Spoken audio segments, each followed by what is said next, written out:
Jonathan James, who was the first minor to be sentenced to a juvenile detention center for cybercrime in the United States. This is the story of how a young boy's obsession with the computer eventually tore his life apart. The tragic life of the late young Jonathan James. Jonathan James managed to install a backdoor in US military servers and access the source code of the International Space Station. James managed to find vulnerabilities and establish a backdoor into the US Department of Defense 23 years ago. Became the first juvenile to be sentenced for hacking. Jonathan Joseph James was born on December 12, 1983, in Miami-Dade County, Florida. His father, Robert James, was a computer programmer who worked for the county and had a small work machine set up at home. Jonathan was fascinated by the computer from a very young age, playing games for hours and hours on end all through the night. This was at a time when computers and the internet were still new and not very common, especially for children. His parents, worried about his health and education, watching their son's addiction interfering with his daily life, tried to impose parental controls.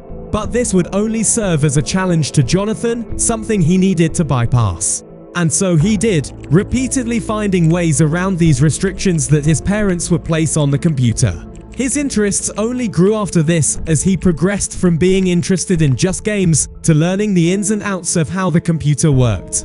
Jonathan James was a genius who learned programming at a young age. In an interview, Robert James would recollect that he had once come home to find that his son had completely stripped the Windows operating system from the computer and replaced it with Linux. Jonathan wanted to explore how Linux worked. This was remarkable because computers and the internet were not as user-friendly or accessible as they are today. The World Wide Web was new and browsers were basic. The internet had only 20 million users, compared to 66% of the world population now. At around the age of 13, Jonathan's parents, who were now convinced something had to be done about his addiction, decided to confiscate his computer.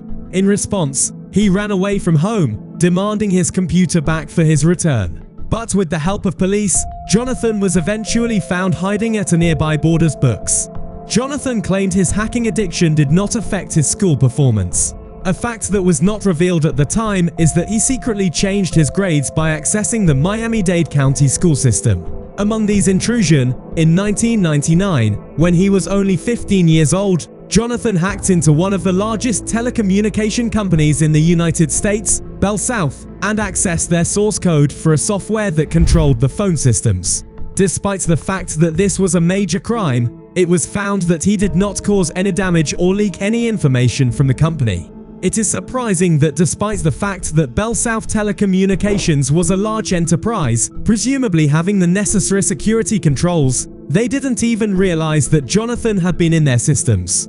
Jonathan had an online alias, Comrade, spelled with a 0 instead of an O.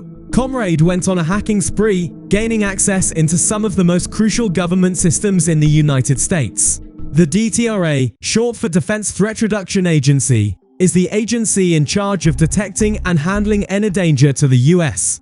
Another agency he hacked into was NASA, the National Aeronautics and Space Administration, which you may be familiar with. He did not seem to target these agencies on purpose, or at least not directly.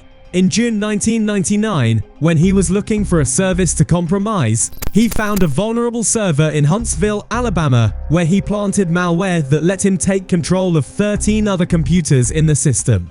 He had unknowingly hacked into the Marshall Space Flight Center in Huntsville, a unit that worked on developing and testing rocket engines and maintaining the communications of the International Space Station.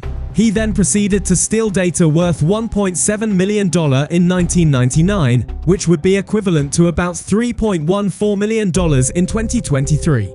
Later, NASA revealed that the software that Jonathan James stole from NASA was called the Environmental Control and Life Support System, ECLSS, which is responsible for maintaining a safe and comfortable environment for the astronauts on board the International Space Station. When NASA finally noticed the breach, they had to shut down their systems for 21 days, which directly resulted in $41,000 worth of damages equivalent to $76,000 as of 2023. NASA alerted the FBI about the hack. Meanwhile, Jonathan, unaware of the law's pursuit and growing more confident in his skills, found another server. He hacked into a server in Dulles, Virginia. It belonged to the Defense Threat Reduction Agency, DTRA, a division of the Department of Defense that analyzes potential threats to the United States. He installed a backdoor and a sniffer to intercept over 3,000 messages, usernames, and passwords of DTRA employees, some on official military computer. This was a historic breach of a Pentagon division, and so this wouldn't go unnoticed. On January 26, 2000, at 6 a.m., armed defense agents raided the hacker's home and seized his computers. He was arrested and pleaded guilty to hacking the Department of Defense and NASA. The case was made difficult due to Jonathan's age, 16 at the time of the verdict, and no other minor had ever been convicted for a cybercrime before. He was initially given 6 months in prison and probation until he turned 18. This decision was later reversed by the same judge, who would then go on to provide a very lenient sentence, 7 months of house arrest and a ban on computers for any reason other than his studies. He also had to apologize to NASA and Department of Defense and show them how he hacked them.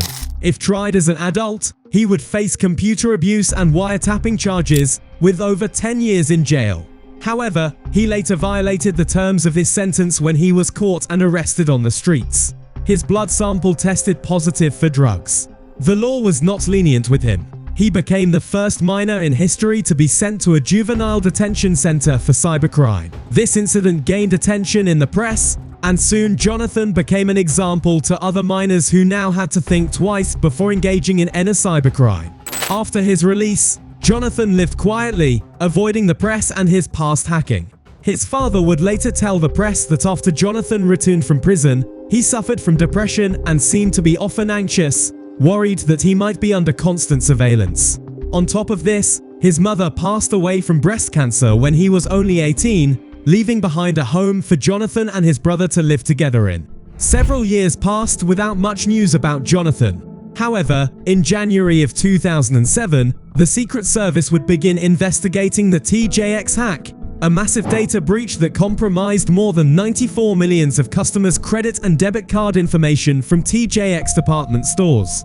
TJX department stores are a group of off-price retailers that sell clothing, furniture, jewelry, beauty products, and other various items at low prices.